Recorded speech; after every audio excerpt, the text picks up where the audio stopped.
I just love him.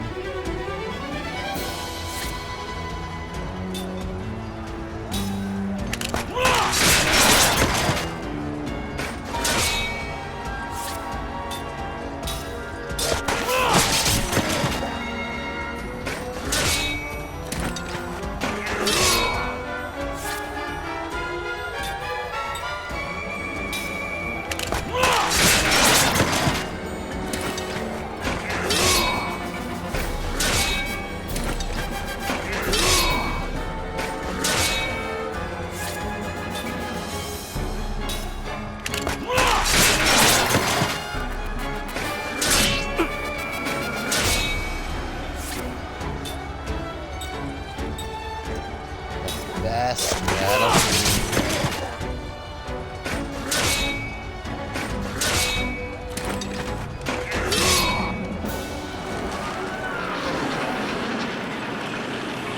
Interrupted.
Okay.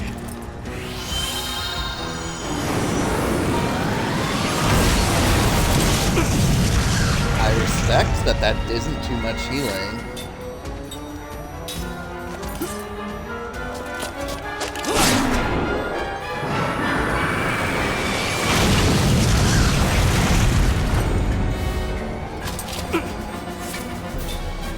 Dare I?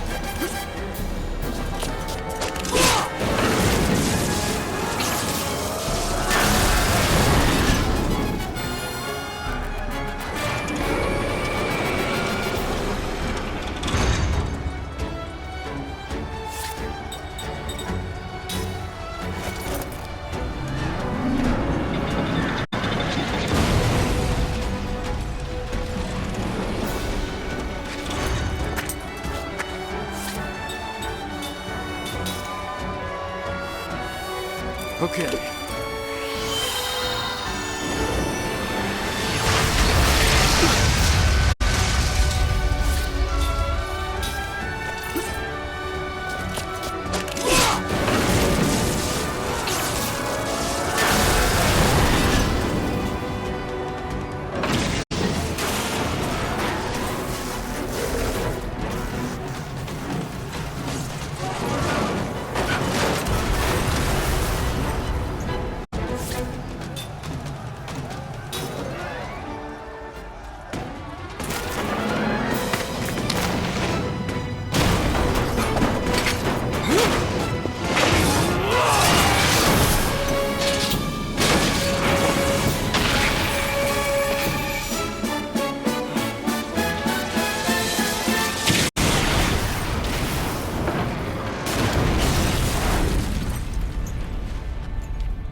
Like taking candy from a baby.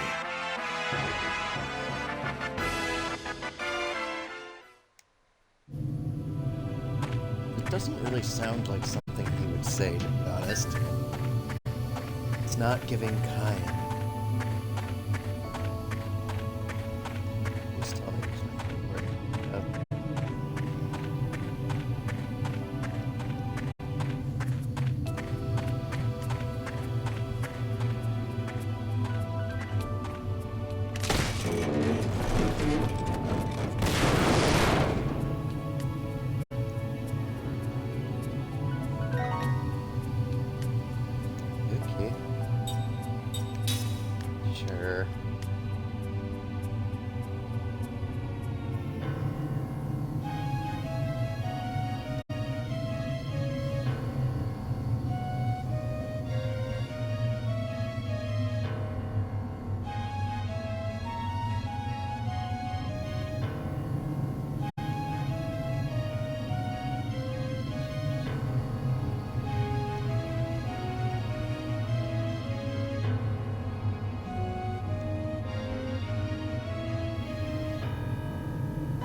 no.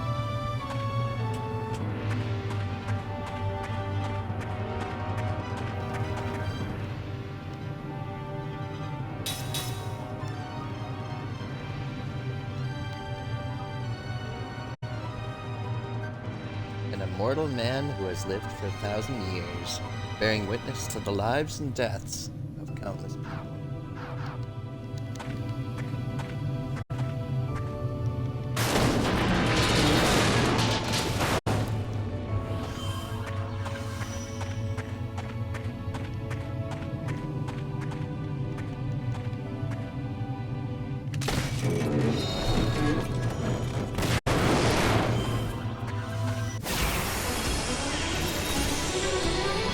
Let's take him down.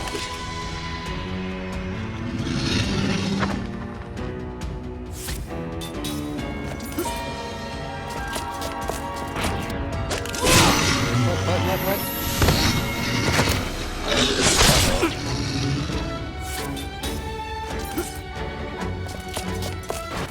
I don't get it.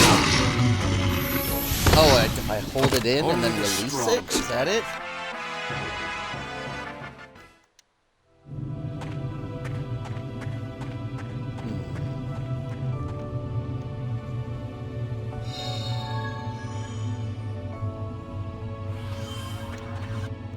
What's that about?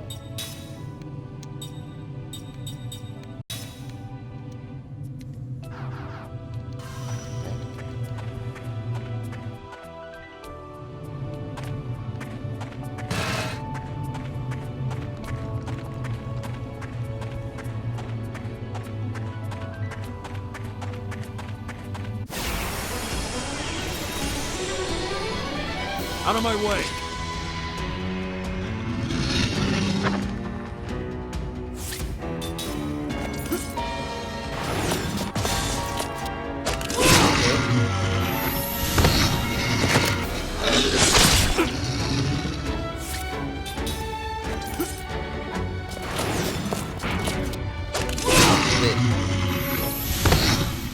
Like taking candy from a baby.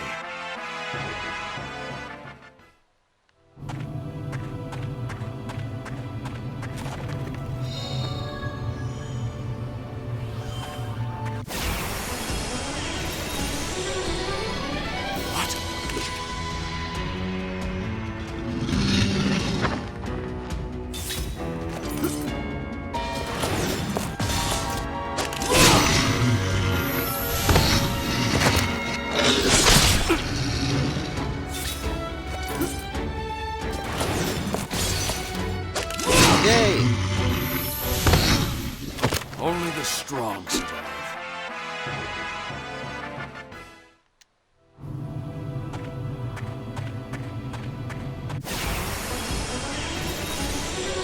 That's awful. Out of my way.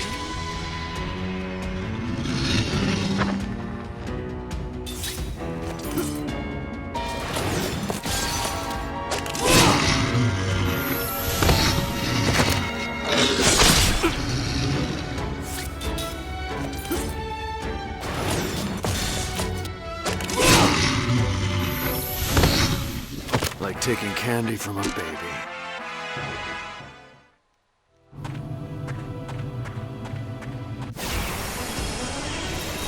Oh, hey. Guess we have no choice.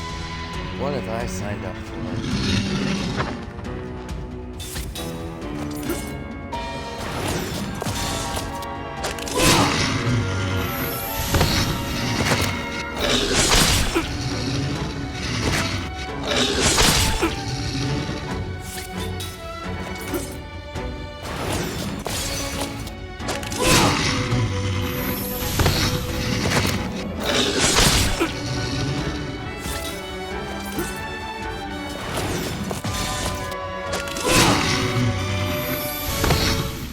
Like taking candy from a baby.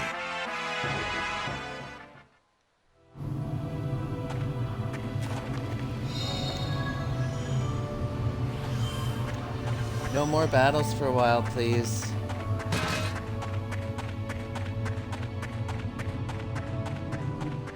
Okay, thanks.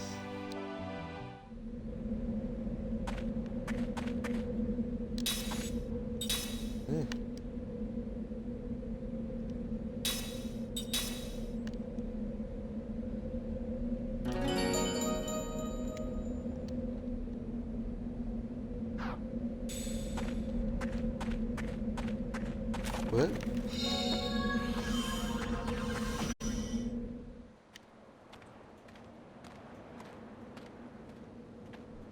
Hi.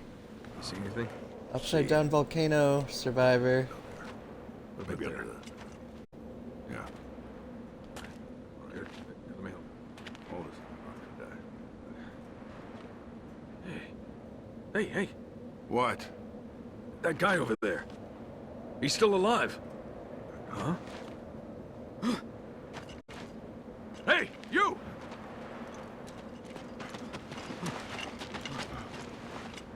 What about the others? You alone? What's your name? Your unit? Second Lieutenant Kai Marganar, Commander, 17th Platoon, Armored Magic Troopers. It's a miracle you made it. Come with me. This way. Unbelievable. One survivor. Yeah. Amazing he made it out safe. Especially in that outfit.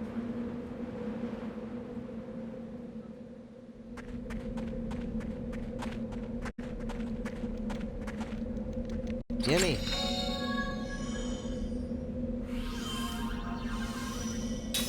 Sure.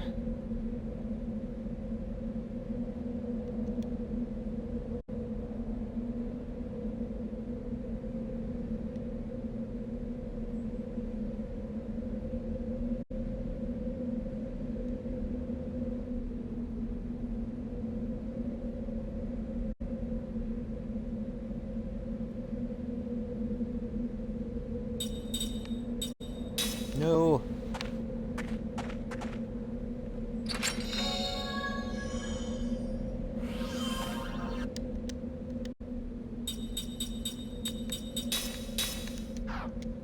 Hmm?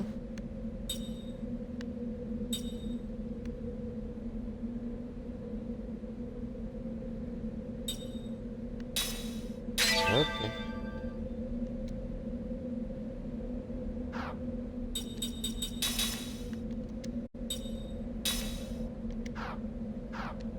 Whatever.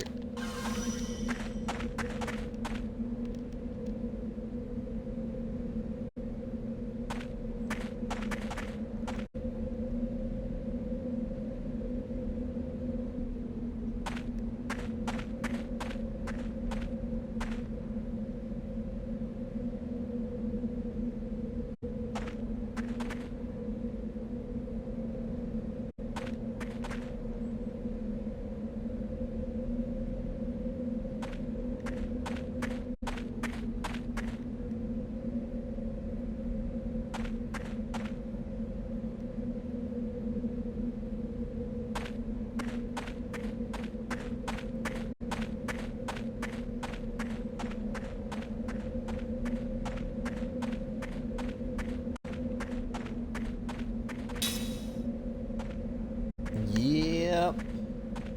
I meant yep. We're pulling out! Let's move!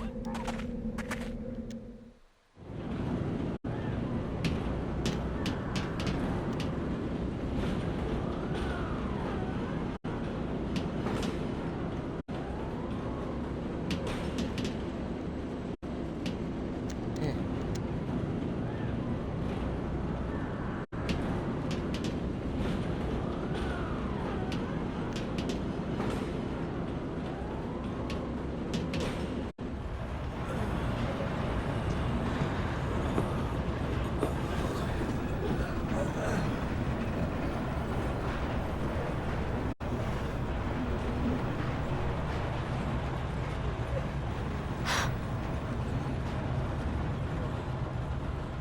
That's Officer Seth Balmore with the 43rd Magic Division. She's like you. She got out in one piece. Really? You two are walking miracles.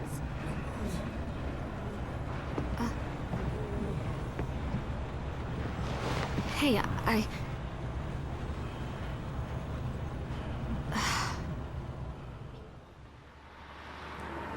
We'll get there, Seth. Bear through the awkward period.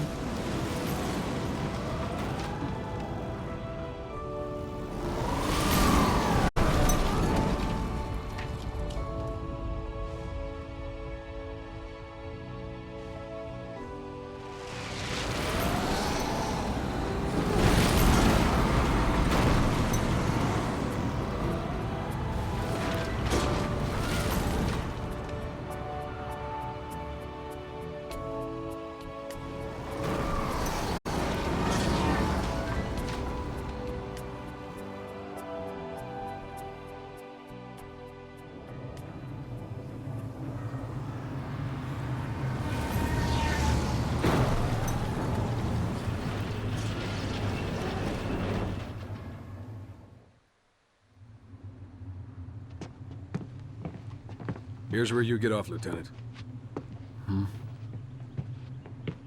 The Council wishes to hear from a survivor, sir. Sorry, not you, Officer Balmore. Hey, I'm a survivor too. The Council has only summoned Lieutenant Argonar. Sit down and shut up. Well, that's just weird. Is that how you talk to a survivor? This way, Lieutenant.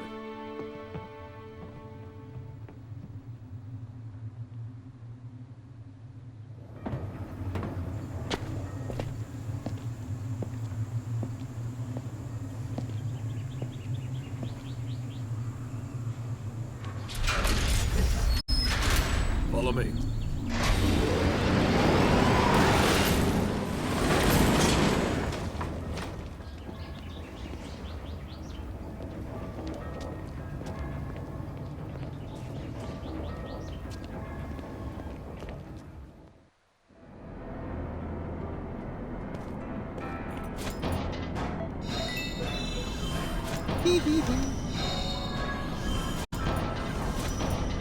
Oops, oops.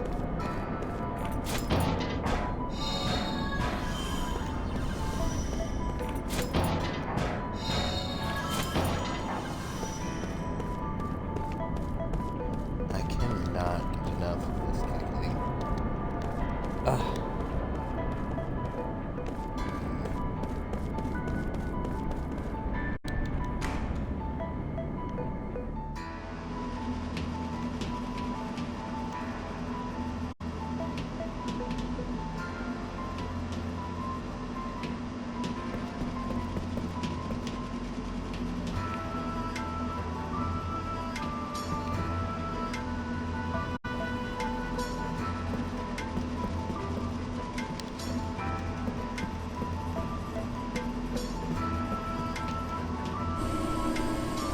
Ugh.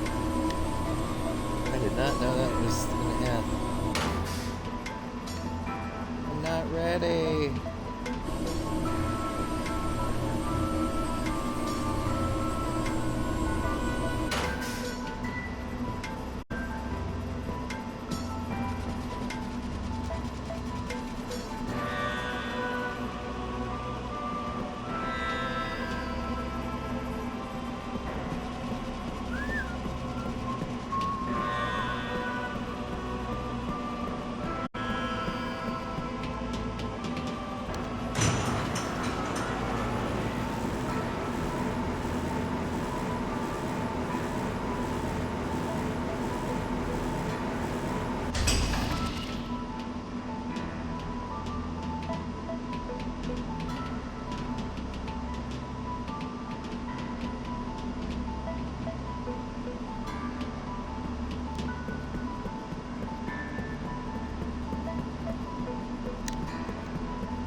I love the ambiance of just like general chatter of people.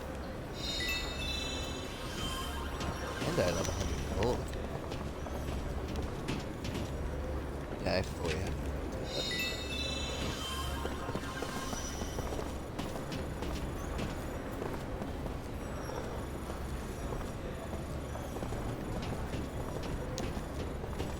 Where are we going, guys? I'm gonna guess here.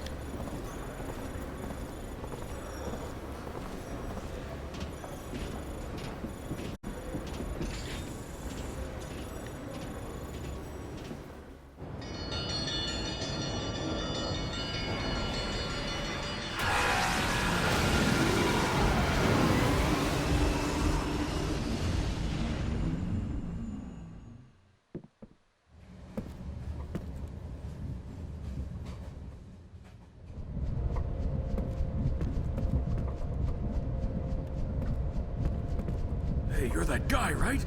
The soldier that can't die. The 17th Division. That was the front line. They were smack in the middle of the Wool Highlands. No one could have survived that meteor crash. But here you are, without a scratch. Beg your pardon, Lieutenant, but it's really strange. The few we were able to save were far from the center of impact, and even those men were seriously injured. It's hard to believe that anyone could have survived that inferno. Then don't believe it.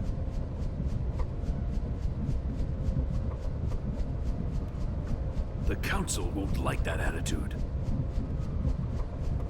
I don't know them a goddamn thing. Come on, tell us. How'd you make it?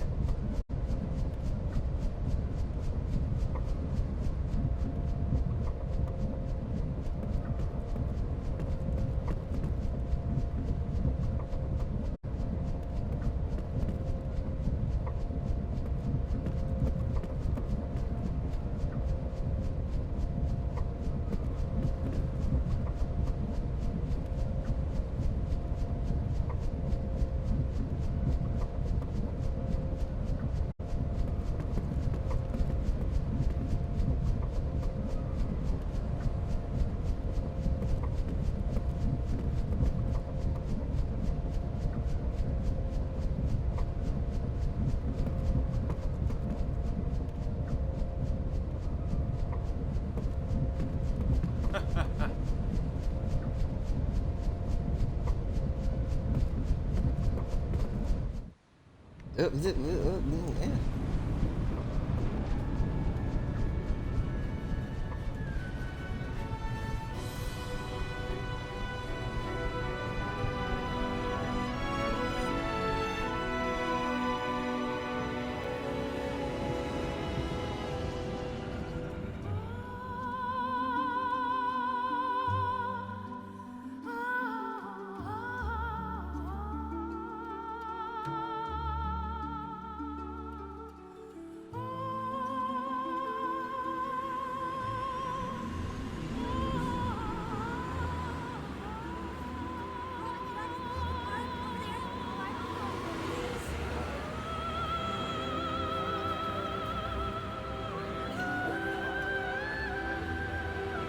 Yay, Kiyoshi!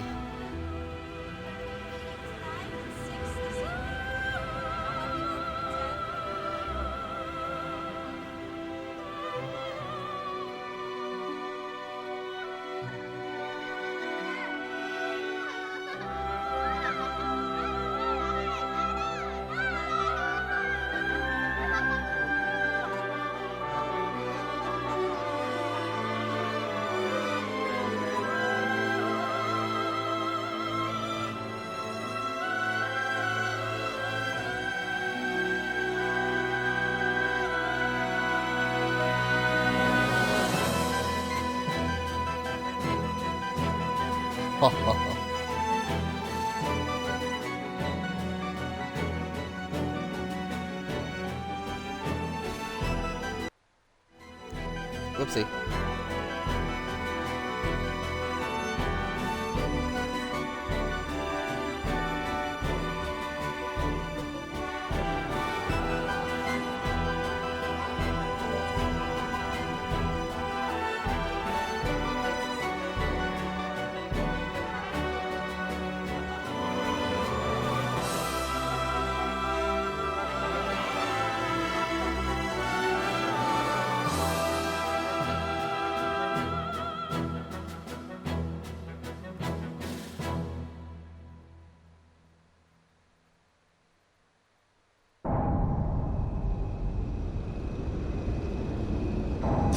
Years ago, a new power manifested itself onto the world.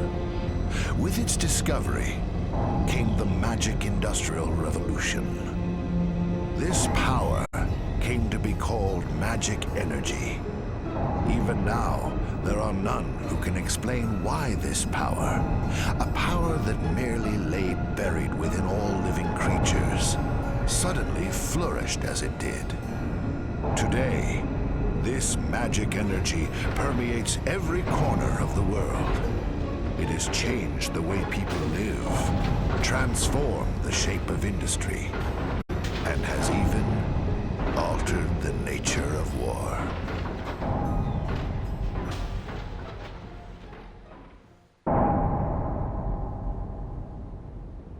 Is it true the Kents have requested a truce? Indeed. We heard that enough men were committed to cover the Wall Highlands and that most of the Kent force were eliminated. This war was started by them. It's only right they withdraw. We've also lost a tremendous number of troops. After suffering such a devastating loss, if the Goza were to strike now, there would be no way we could defend our country. And there are also whispers that Goza was pulling strings behind the invasion. What makes you think that the Goza were involved? We have confirmed that a large amount of military hardware has been moved from Goza to Kent. We assume Goza plans to use Kent to keep things stirred up and destabilize Ura. Are you saying that even the meteor crash was a Gozan plot? My lord, I have some disturbing information on that subject. We suspect that a situation at Grand Staff may have caused the meteor crash. Grand Staff? This is not the first time that stories about it have reached my ears. This is not confirmed, but magic energy may have leaked out of Grand Staff, interfered with something in outer space, and precipitated this disaster. Gongora! Yes, my lord. The Grand Staff falls under your jurisdiction. Do you have anything to say? Nothing for the moment. Where did you get this information? Construction of Grand Staff is going smoothly.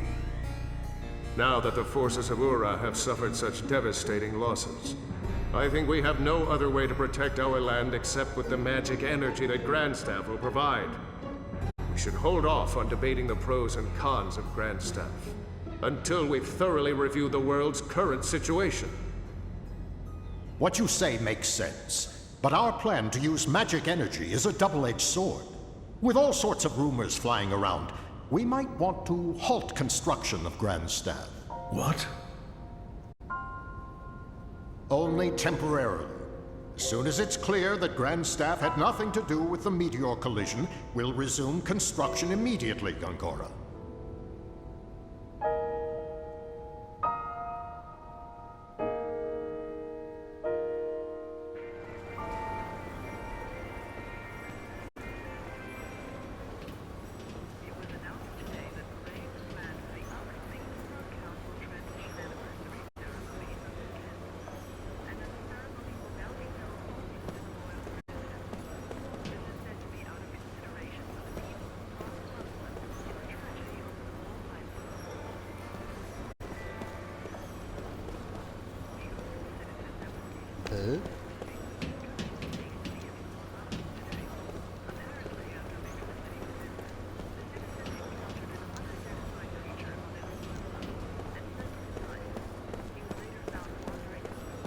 Whoops.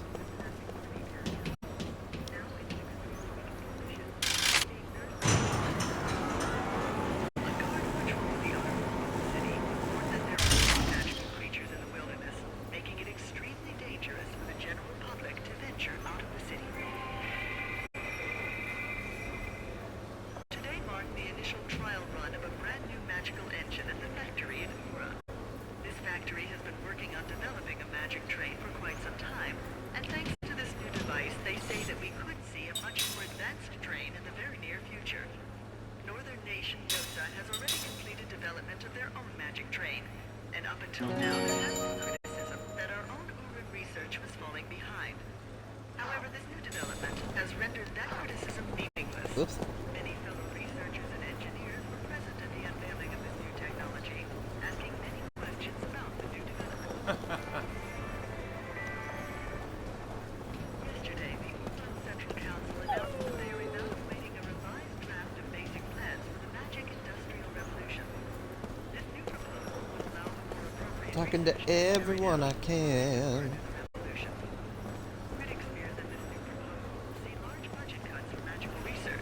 But the council has denied this, saying they realize the importance of staying ahead of Goza, whose magical research poses a threat to our nation.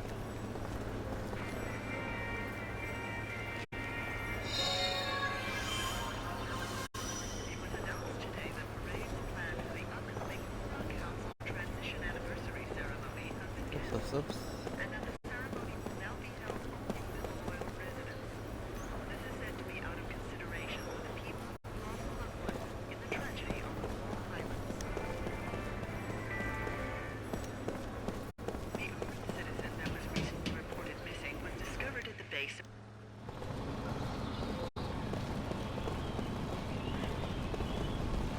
Oops.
Forget what seed steals are.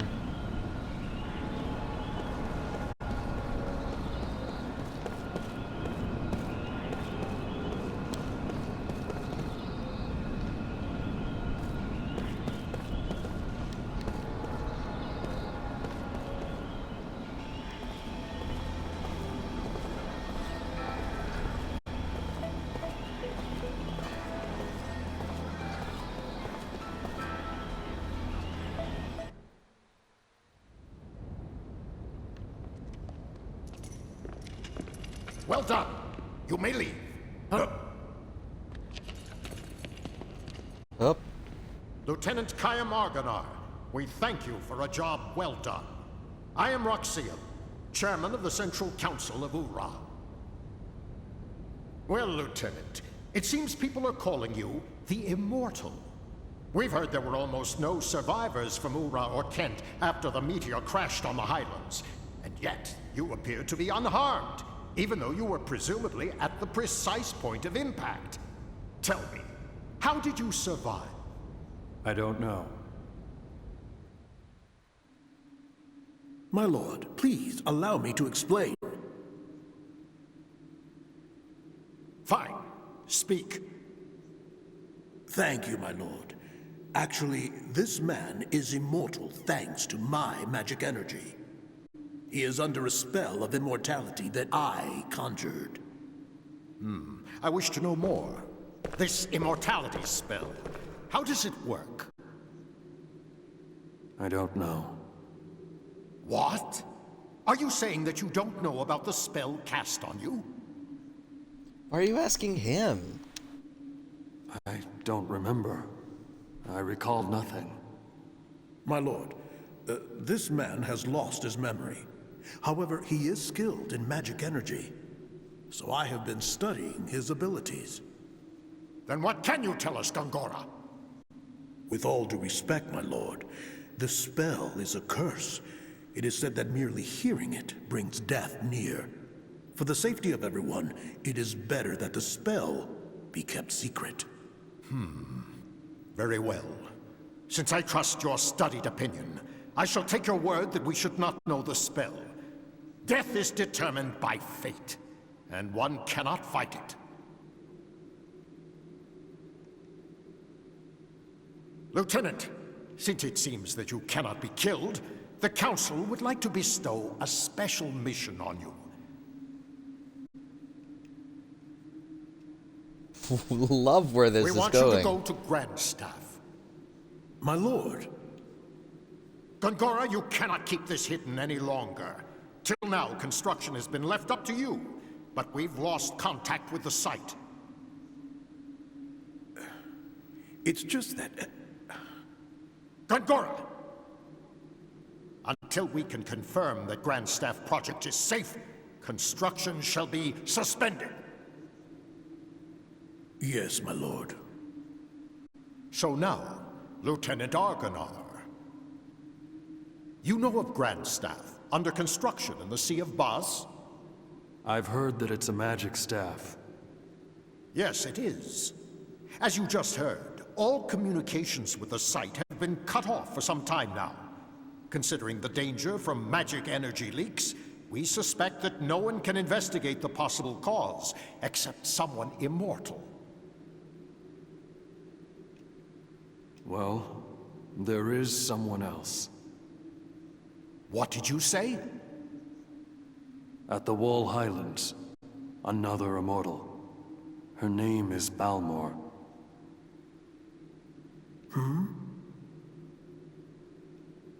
Well then, this other one shall accompany you.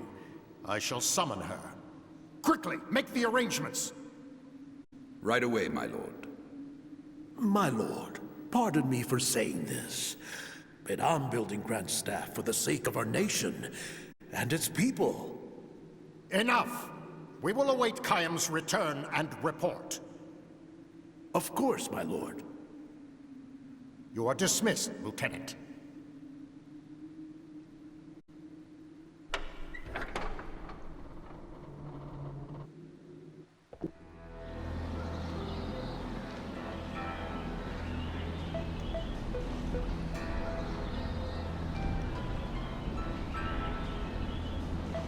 Excited.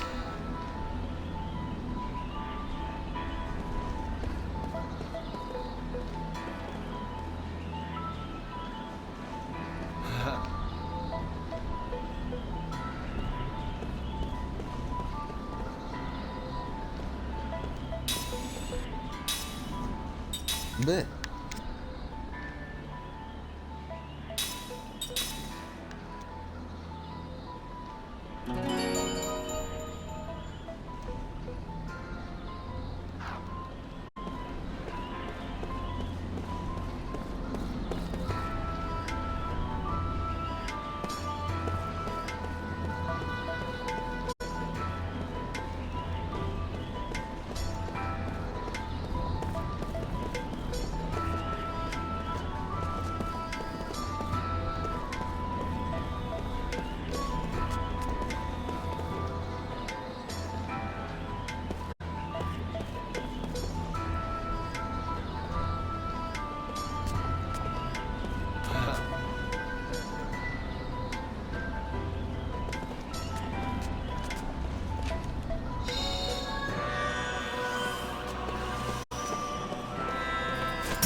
Man, they really pack in the items, and I am happy for it. Whoops.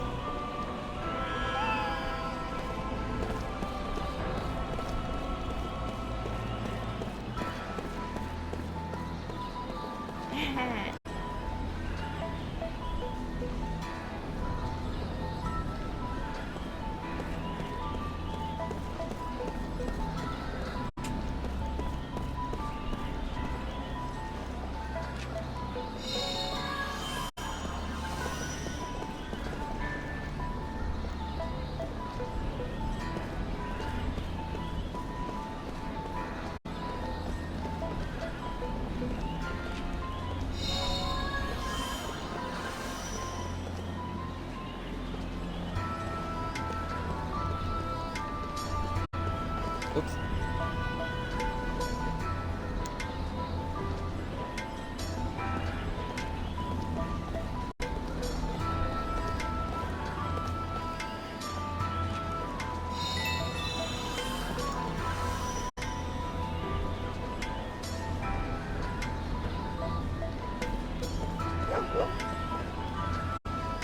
What?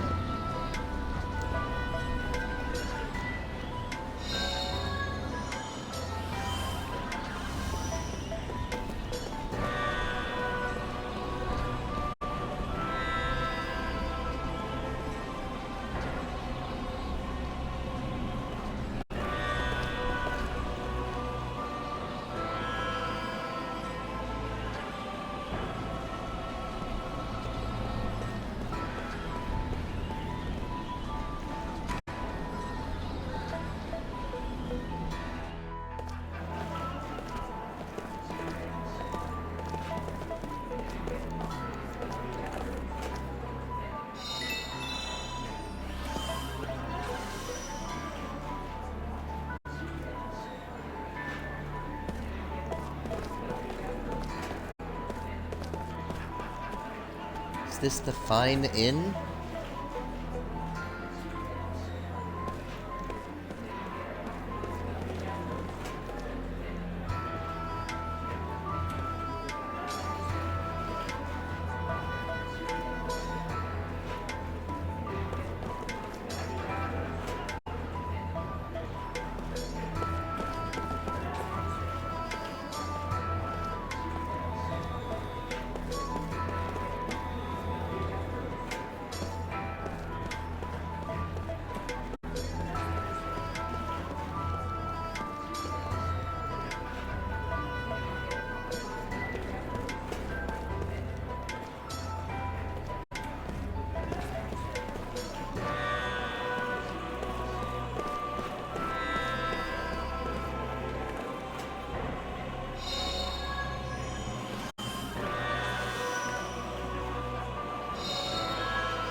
Sure.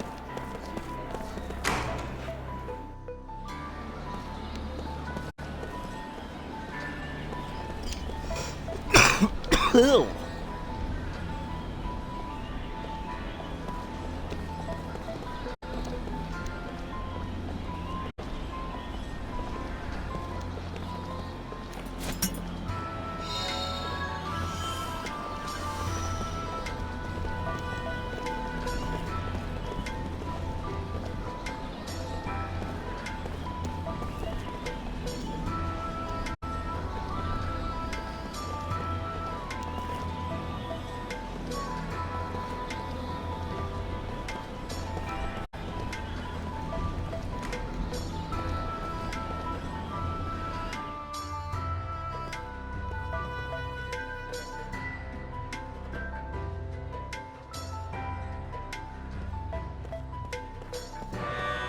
Hey, it's away.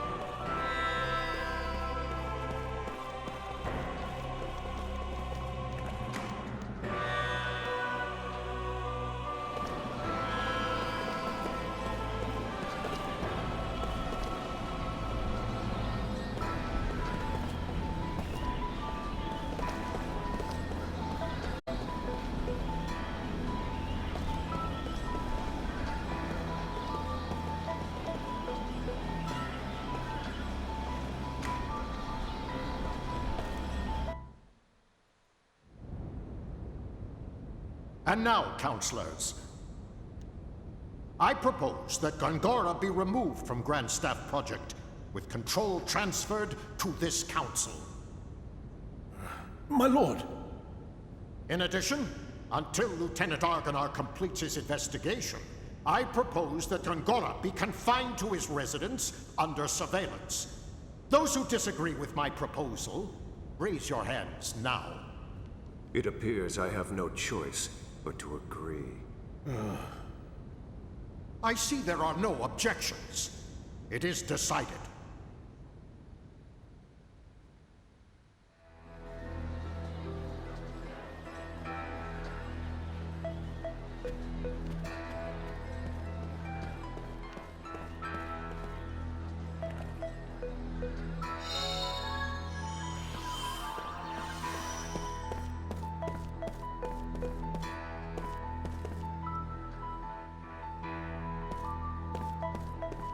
Okay.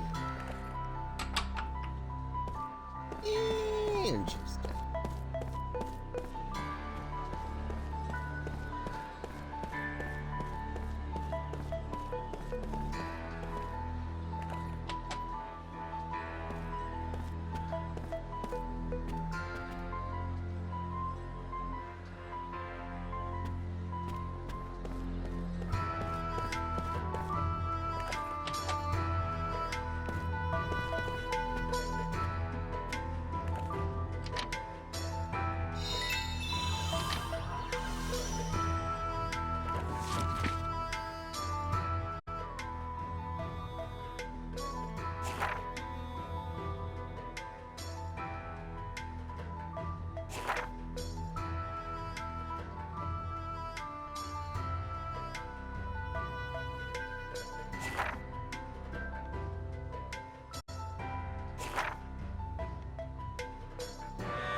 That's such a great way to get a glimpse into this world.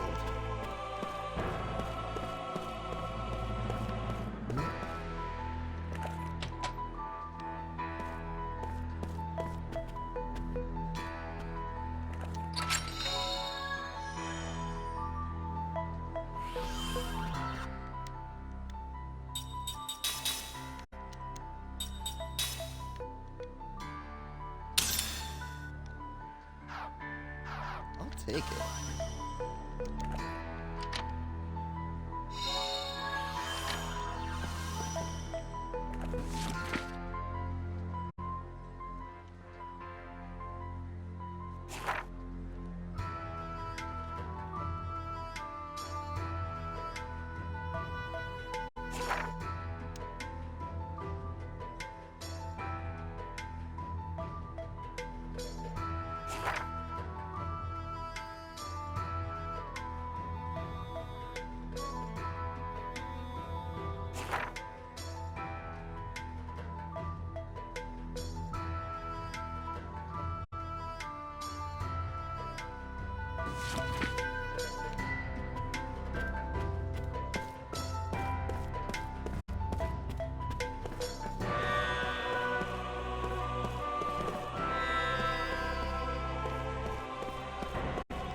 As Kaim slips into deep sleep, his dream unfolds.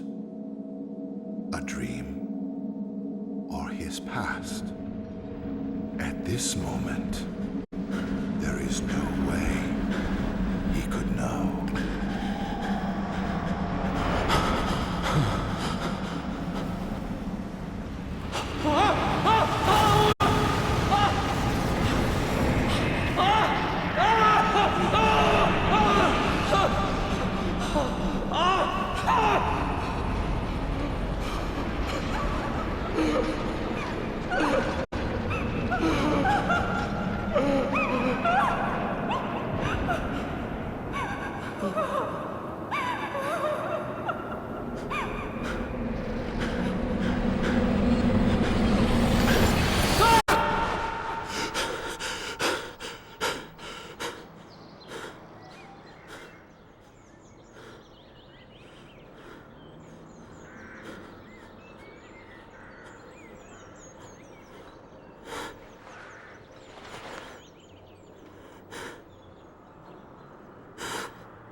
Here we go. The first of many.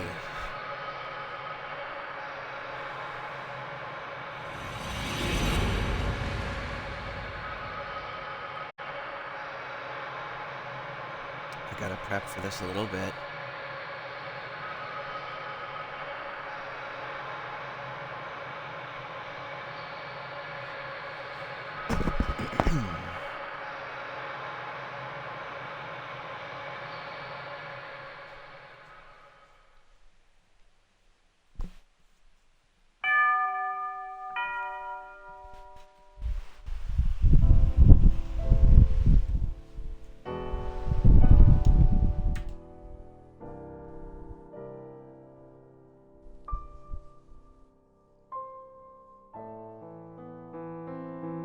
Hannah's departure.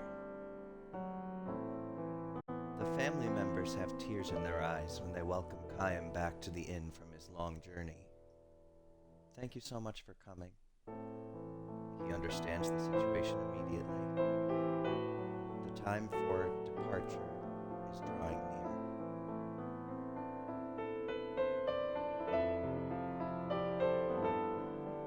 Too soon. Too soon.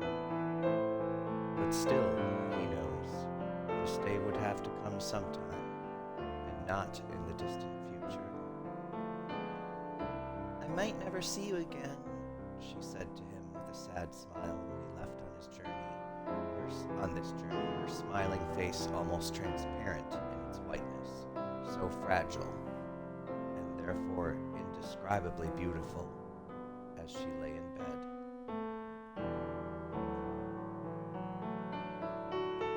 May I see Hannah now? He asks.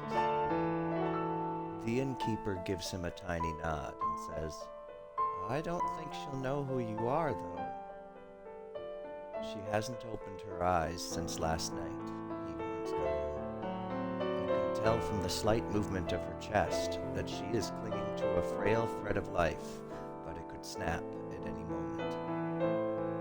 It's such a shame. I know you made a special point to come here for her. Another tear glides down the wife's cheek.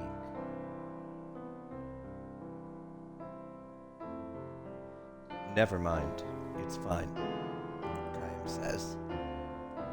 He has been present at innumerable deaths, and his experience has taught him much. Death takes away the power of speech, first of all, then the ability to see. What remains alive to the very end, however, is the power to hear. Even though the person has lost consciousness, it is by no means unusual for the voices of the family to bring forth smiles or tears. Chaim puts his arm around the woman's shoulder and says, I have lots of travel stories to tell her. I've been looking forward to this my whole time on the road. Instead of smiling, the woman releases another large tear and nods to Chaim. And Hannah was so looking forward to hearing your stories. Her sobs almost drown out her words. The innkeeper says, I wish I could urge you to rest up from your travels before you see her, but... Chaim interrupts his apologies. Of course, I'll see her right away. There is very little time left. Hannah, the only daughter of the innkeeper and his wife, will probably breathe her last before the sun comes up. Chaim lowers his pack to the floor and quietly opens the door to Hannah's room.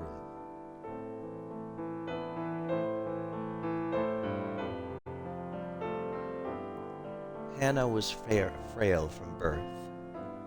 Far from enjoying the opportunity to travel, she rarely left the town or even the neighborhood in which she was born and raised. This child will probably not live to adulthood, the doctor told her parents. To this tiny girl with extraordinarily beautiful, doll-like features, the gods had dealt an all too sad destiny.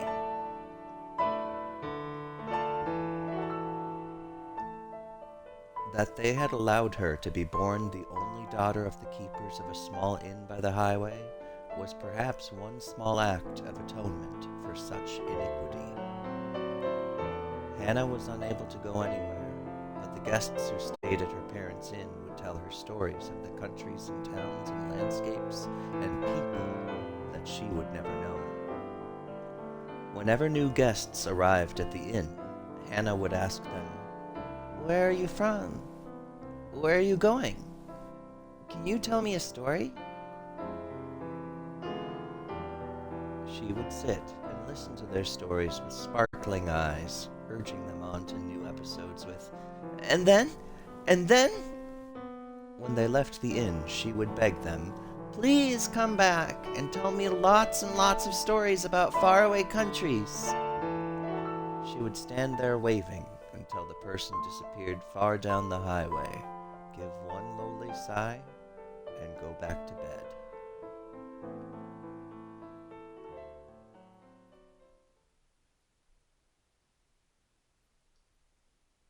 Hannah is sound asleep.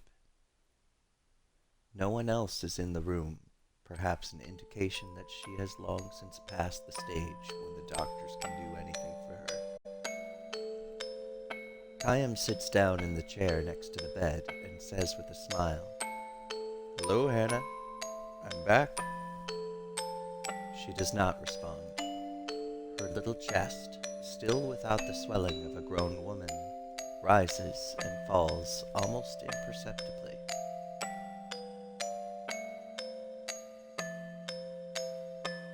I went far across the ocean this time, he tells her. The ocean on the side where the sun comes up. I took a boat from the harbor way, way, way far beyond the mountains you can see from this window, and I was on the sea from the time the moon was perfectly round till it got smaller and smaller and then bigger and bigger until it was full again. There was nothing but ocean as far as the eye could see, just the sea and the sky. Can you imagine it, Hannah? You've never seen the ocean, but I'm sure people have told you about it. It's like a huge, big, endless puddle. Kayam chuckles to himself, and it seems to him that Hannah's pale white cheek moves slightly.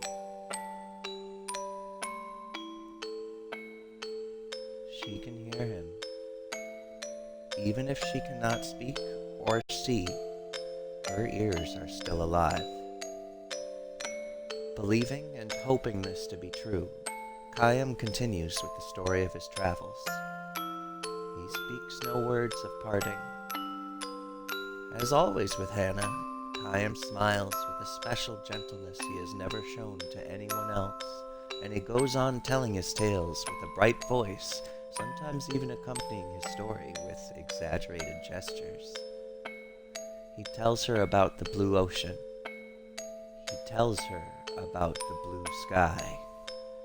He says nothing about the violent sea battle that stained the ocean red. He never tells her about those things.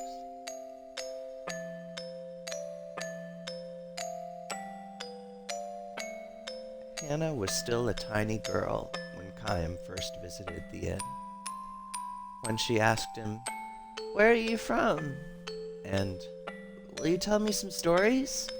with her childish pronunciation and innocent smile, Kayam felt a soft glow in his chest.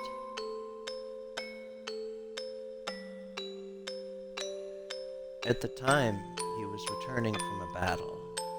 More precisely, he had ended one battle and was on his way to the next.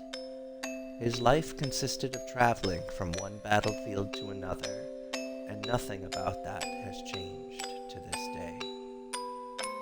He has taken the lives of countless enemy troops and witnessed the deaths of countless comrades on the battlefield. Moreover, the only thing separating enemies from comrades is the slightest stroke of fortune.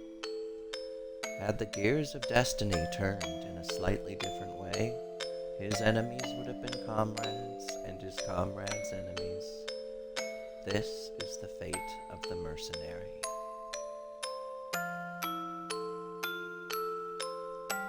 He was spiritually worn down back then and feeling unbearably lonely. As a possessor of eternal life, Kayam had no fear of death, which was precisely why each of the soldiers' faces distorted in fear, and why each face of a man who died in agony was burned permanently into his brain. Ordinarily, he would spend nights on the road drinking, immersing himself in an alcoholic stupor, or pretending to. He was trying to make himself forget the unforgettable. When, however, he saw Hannah's smile as she begged him for stories about his long journey, he felt a far warmer and deeper comfort than he could ever obtain from liquor.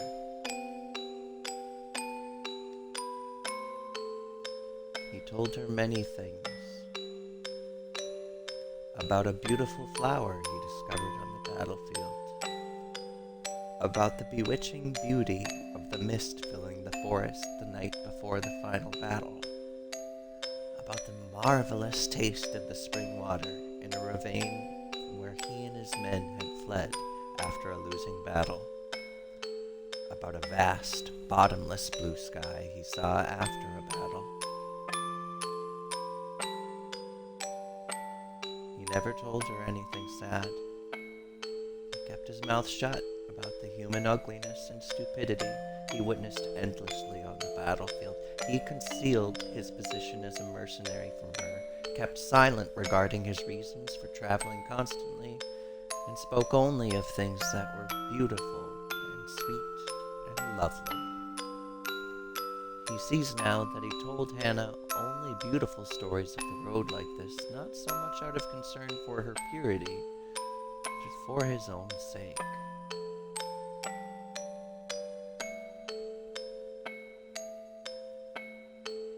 Staying in the inn where Hannah waited to see him turned out to be one of Khaim's small pleasures in life. Telling her about the memories he brought back from his journeys, he felt some degree of salvation, however slight. 5 years, 10 years, his friendship with the girl continued. Little by little, she neared adulthood, which meant that, as doctors had predicted, each day brought her that much closer to death.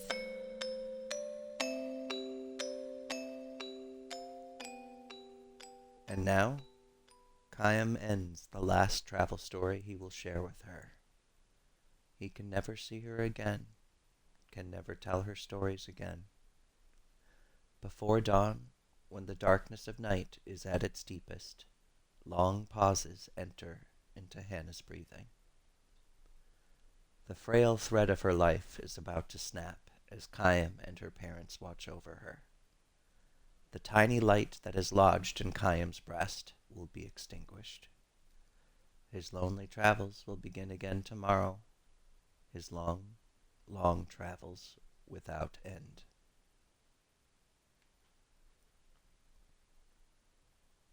You'll be leaving on travels of your own soon, Hannah, Khaim tells her gently. You'll be leaving for a world that no one knows, a world that has never entered into any of the stories you have heard so far. Finally, you will be able to leave your bed and walk anywhere you want to go. You'll be free. He wants her to know that death is not sorrow, but a joy mixed with tears. It's your turn now.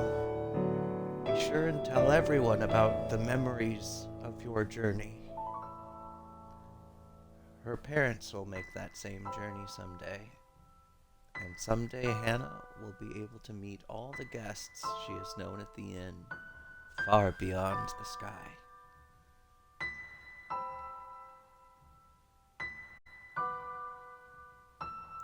I, however, can never go there. I can never escape this world. I can never see you again. This is not goodbye. It's just the start of your journey. He speaks his final words to her. We'll meet again. His final lie to her.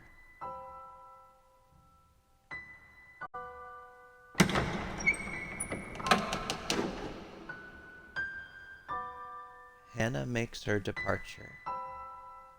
Her face is transfused with a tranquil smile, as if she has just said, "See you soon." Her eyes will never open again. A single tear glides slowly down her cheek.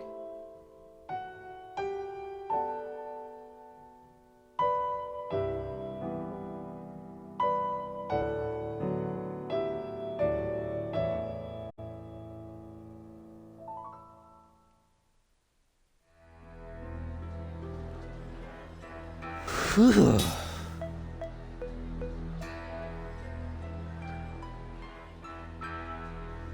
Khaim's mind is filled with lost pieces of past memories. Certain sights or conversations can bring these memories back in the form of dreams. To view episodes from 1,000 Years of Dreams again, rest at any inn or bed or select them from the start menu. You can view these episodes any number of times. When viewing an episode from 1,000 Years of Dreams, you can pause it. Blah, blah, blah, blah, blah. Great. Yeah, I gotta save. This is a good place to rest it for now, and I think anyone watching understands now what the appeal of this game is for me. Oh, hey, we need to do a little more.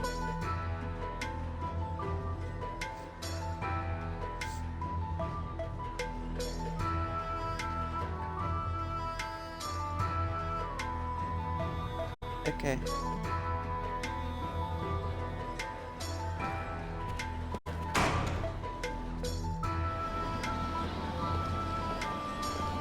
Was that a save point?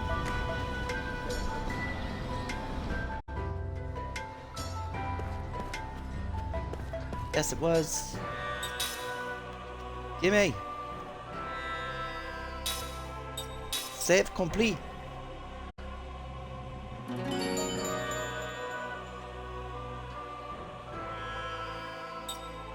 Ending stream! Nowish.